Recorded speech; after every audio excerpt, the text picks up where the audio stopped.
Padamihin lang natin yung views.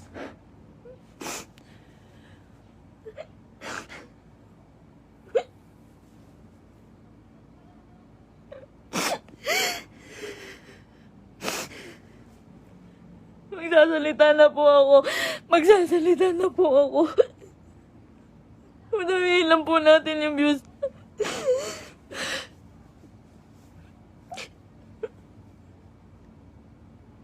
Magsasalita na po ako. Pipilitin ko pong isa-isahin. Pipilitin ko kahit gano'ng katagal tong live na to. Iisa-istain ko po ang panggagago sa akin ni Merc. Ni Christian Merc Gray.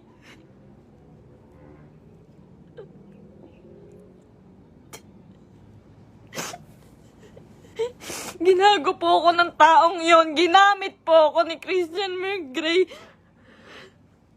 Lahat po nang nangyayari sa lahat ng video namin, mula umpisa hanggang ngayon, scripted. Lahat po yun sinunod ko dahil mahal ko siya. Dahil gusto ko ibigay yung buhay na gusto niya. Kung magtataka po kayo kung bakit maraming nawawala sa amin sa Team Merpay dahil sa kanya. Dahil po sa ugali ni Merc. Napakademonyo po ng ugali ni Merc. Ginago niya po lahat.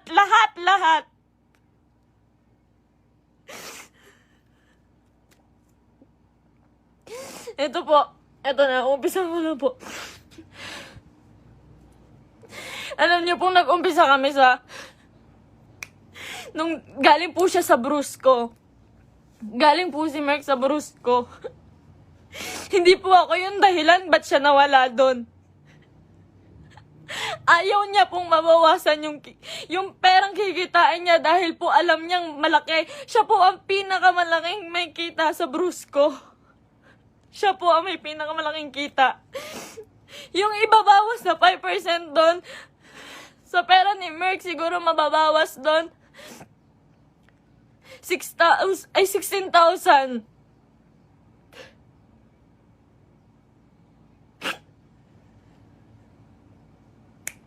Lahat po ng kaibigan niya, ginamit niya. Hindi ko na po kasi kaya eh.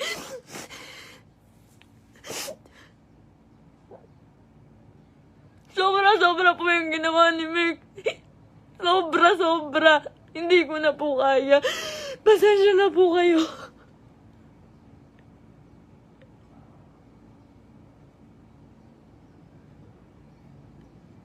Napakawalang hiyang tao niyan ni Merc. Lahat po ginago niya, pamilya ko. Lahat po ng tao sa paligid niya, ginamit niya po. Scripted po lahat ng nangyayari. Sinusunod ko po siya. Kung makikita niyo po, lahat po ng video namin, puro bastos dahil po yun sa kanya. Ayoko po nun, walang may gusto nun. Kayo na pong bahala kung maniniwala kayo ngayon. Wala pong may gusto nun. Lahat po binigay ko sa taong yun.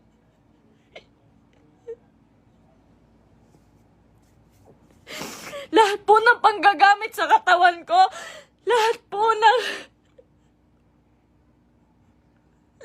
pagpapakita ng kung ano sa katawan ko, siya po ang may gusto nun.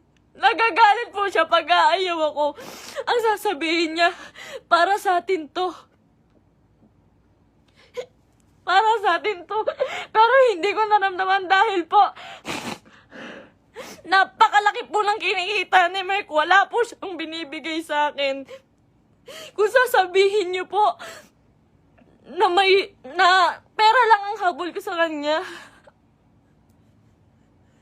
Kung makikita niyo po yung bahay namin, hindi niya po napagawa yun. Hindi niya po pinagawa yung bahay namin. Uunahin niya pa po yung iba. Sa laki ng kinikita ni Merc, sa milyon na kinikita niya sa isang buwan, 5,000 lang po ang binibigay sa akin yan, pati kay mama. Sa magulang ko po, 5,000 lang po, isusumbat niya pa. Mumurahin niya yung magulang ko.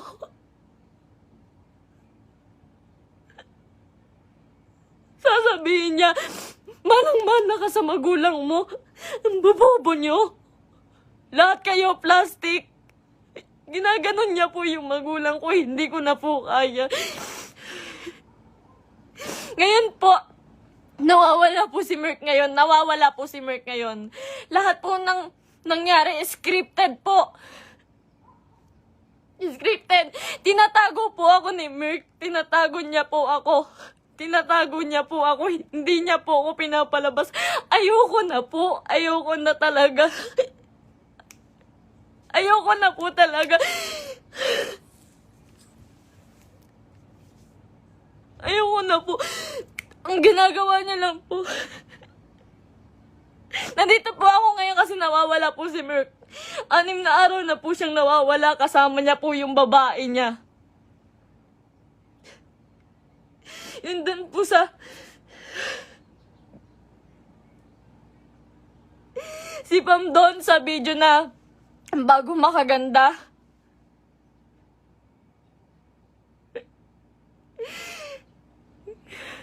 Huwag niya po sisihin yung kambal doon, si Chen Chen tsaka si Tantan. Yung Centeno twins po, huwag niyo po silang sisihin doon. Dahil utos po ni Merk lahat yun. Ako po, hindi ko na po kaya si Merk. Demonyo na po yung utak niya. Sobrang mukhang pera. Sobrang mukhang pera ni Merk. Lahat ng tao ginagago niya.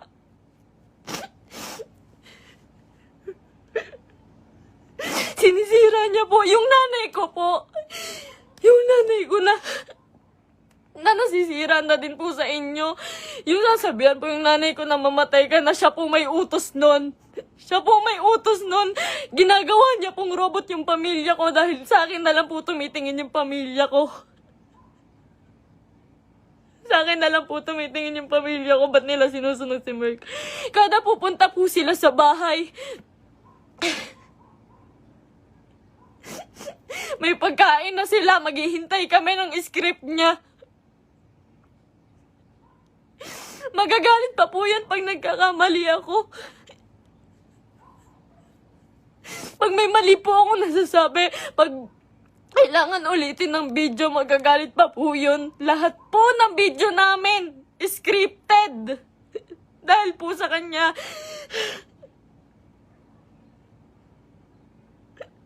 Sobrang abusado. May babae po si Merk ngayon. Yung babae nga, yung Pam po. Grabe, Merk. Pinatulan niya pang, may anak na po yun. May anak na. Sabi niya. Sabi ko nun, Mahal, baka naman papatulan mo yan. Baka naman totoohanin mo. Ang sabi niya nun, hindi. Kamukha yan ng ex ko. Hindi ako papatol dyan. Ginagago niya yung babae sa akin. Sinisira niya. Sabi niya, tanginang mukha yan. Papatulan ko ba yan? May anak na. Ginaganon niya yung babae. Ngayon, nandun siya. Sa Quezon po si Merk. May katibayan po ko. Lahat po. Lahat. Kahit sa chat, kahit yung babae. Nahuli ko po kasi dahil po dun sa post ng babae. Nag-post po yung babae. Nakasama po yung sasakyan namin. Tapos yung cellphone ko po, nagla-login po yun sa Quezon.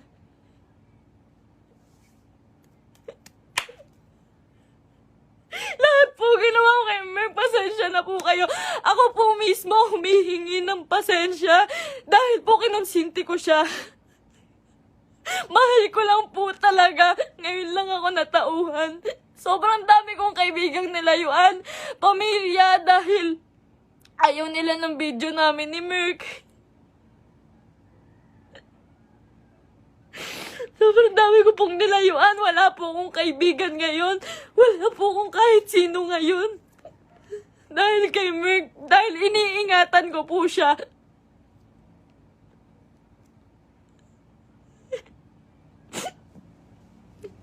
Kaya totoo po yung sinasabi niyo, scripted lahat sa amin.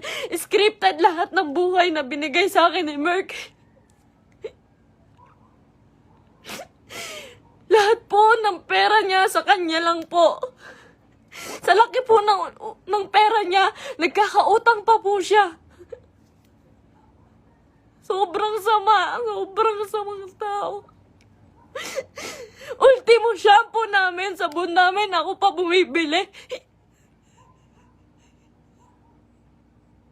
Grabe po, pambabastos sa akin ni Merk. Hindi niya po ako nirespeto.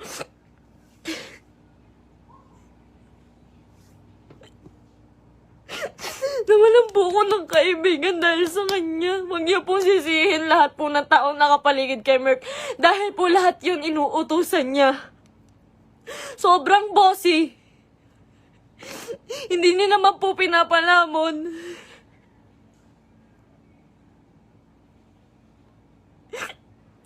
Hindi ko po in-expect na darating po talaga to. So, ilang beses na rin po ako niloko ni Merk about sa babae. Nung una, pumatol siya sa kaibigan ko. Pangalawa, pumatol siya sa pan. Pasensya na po kayo. Kasi alam ko po, scripted po yun eh. Pasensya na po kayo. Ako na po humihingi ng pasensya sa inyo. Ginawa ko lang po yun kasi sobra po akong nagmahal. Bago po namin makuha si Asurada, ang inuulam po namin araw-araw, itlog at tuyo araw-araw para makuha niya lang yung sasakyan niya. Lahat po ng meron siya ngayon, sa kanya po nakapangalan. Pati yung bangko po, sa kanya po.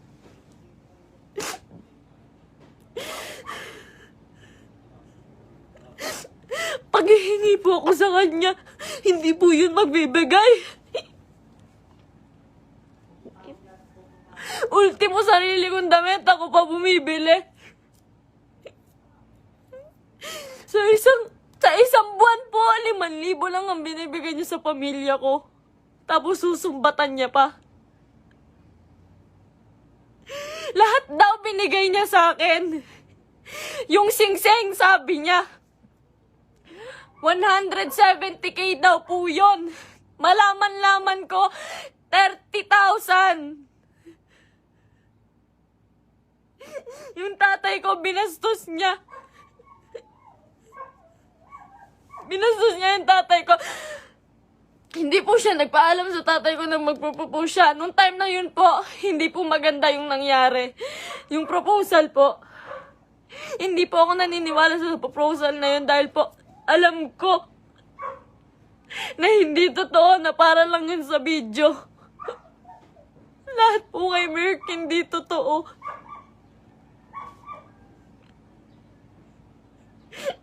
Yung buhay niya, yung pagkatao niya, yung buhay na binigay niya sa akin, hindi po yun totoo.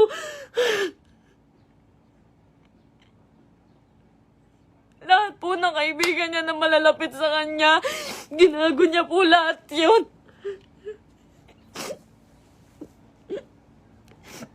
May nakakita po sa kanila dito sa Naik. Flex niya pa po pala yung babae kahit kanino. Pinakilala niya pa kung kani-kanino dito sa Naik. Sa mga taong malapit sa akin. Hindi niya alam.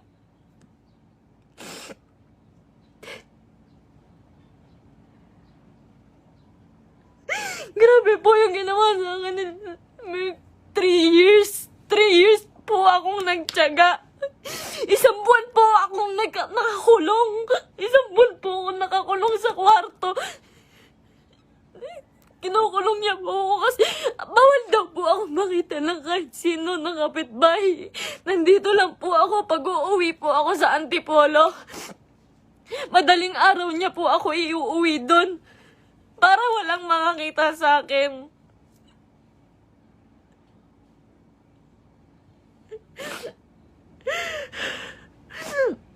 Lahat po ngayon suko na kay Merk. Nung isang araw po nasa ospital ako kasi nagtake po ako ng anxiety. Sobrang depressed na po. Sobrang depressed na po.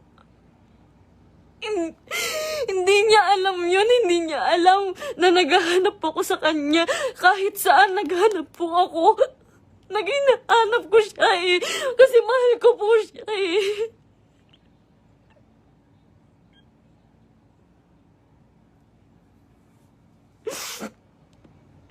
Ilang araw po wala akong tulog, wala akong kain, kakahanap sa taong yun. Tapos malaman ko na kasama niya yung babae.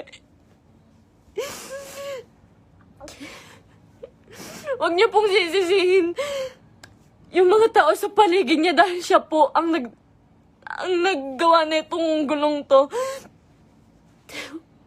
Huwag niyo sisisihin si Kuya Mark, yung Centennial Twins. Kahit sino.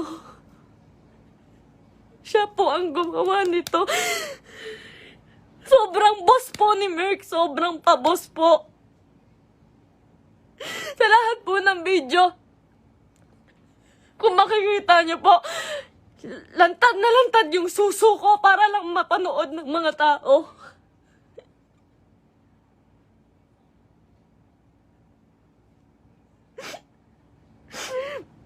Para lang panoorin niyo, para lang magkapera siya.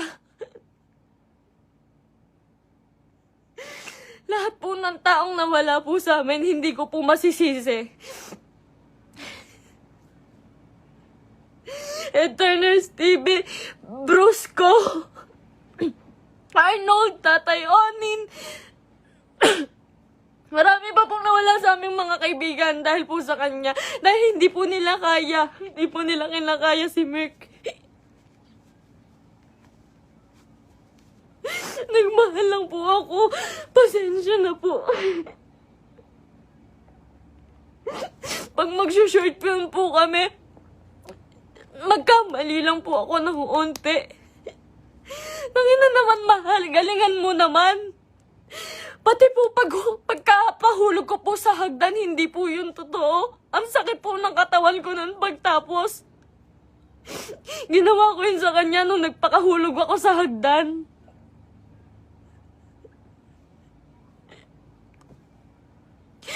May mga pasa po ko lagi pag may nangyayaring hindi magandang prank. Lagi po ako nagkakasugat, nagkakapasa dahil po sa ginagawa namin. Hindi po ako nanghingi ng kahit piso kay Merk. Hindi po ako nanghingi ng kahit piso kay Merk. Hindi po. Lahat po ng account siya po may hawak. Kinukontrol niya po lahat. Hindi niya po mapagawa yung bahay ko. Sabi niya po sa CR namin, mahal, hindi ako magsi-CR dyan. Hindi po siya nag-CR sa CR namin sa bahay.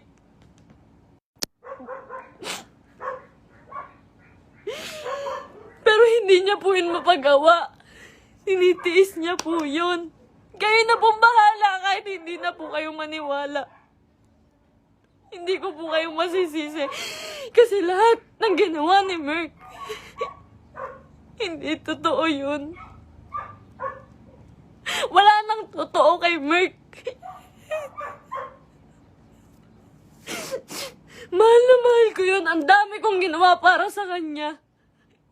Alam po yan ang mga totoong kaibigan namin. Alam po nila kung gaano ako nagsasakripisyo araw-araw. Napakarami niya pong pera, pero ang dami niya rin pong utang.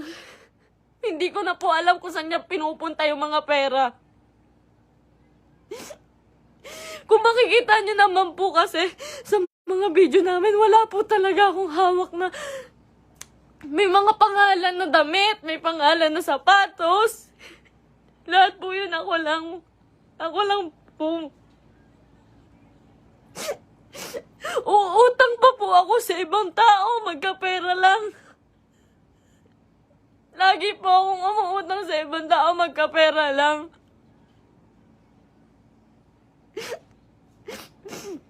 Ayun po, hindi ko na po kaya. Hindi ko na rin po talaga kinaya. Wala pa po akong tulog kain. Na-hospital pa po ako. Hindi po ako nagmamakaawa sa inyo. Wag po kayong maaawa sa akin. Gusto ko lang naman po sabihin sa inyo yung totoo. Kasi ayoko na pong may mga taong masaktan. Ayoko na pong... Hindi ko po kasi talaga kaya yung mga bash. Hindi ko po yun kaya. Nag-aaral po ako noon. Pinatigil niya po ako sa pag-aaral para lang po sa video. Yung pangarap niya po yung sinunod namin eh. Yung pangarap niya, tinabi ko na po yung pangarap ko. Grabe yung sakripisyo ng pamilya ko. Grabe. Sasabihin niya, yung nanay mo, plastic. Yung nanay mo, sa Cebu po. Sa Cebu, hindi siya nahiya.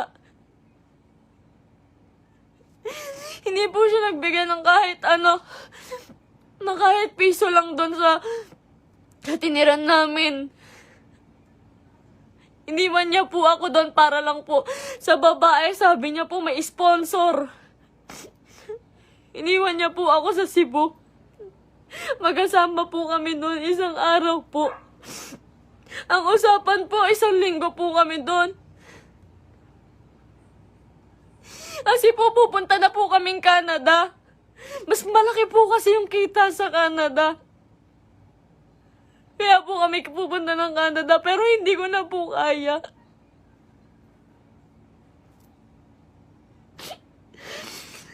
Ganito, ngayon, fiancé niya pa lang po ako, pero grabe na po yung ginagawa niya sa akin. Sobrang mukhang pera ni Merk.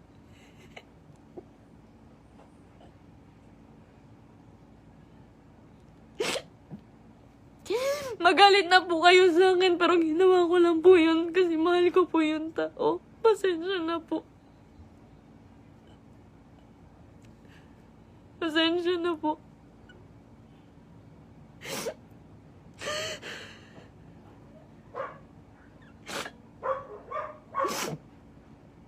Ngayon po, wala pa rin po si Merk. 6 na araw na po siyang nawawala. Pinabayaan niya po ako mag-isa nang walang pera. Wala po akong hawak na pera. Pinabayaan niya po ako. Iniwan niya po ako. Ang dami ko na pong utang ngayon kasi po wala akong hawak na pera. Tapos hahanapin ko siya.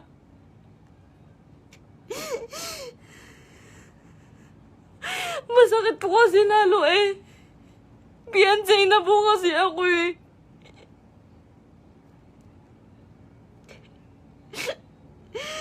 Sobrang pasensya na po sa inyong lahat. Sobrang pasensya na po. Mahal ko lang po yung tao. Pero ngayon po suko na po ako. Pagod na po ako. Pagod na ako.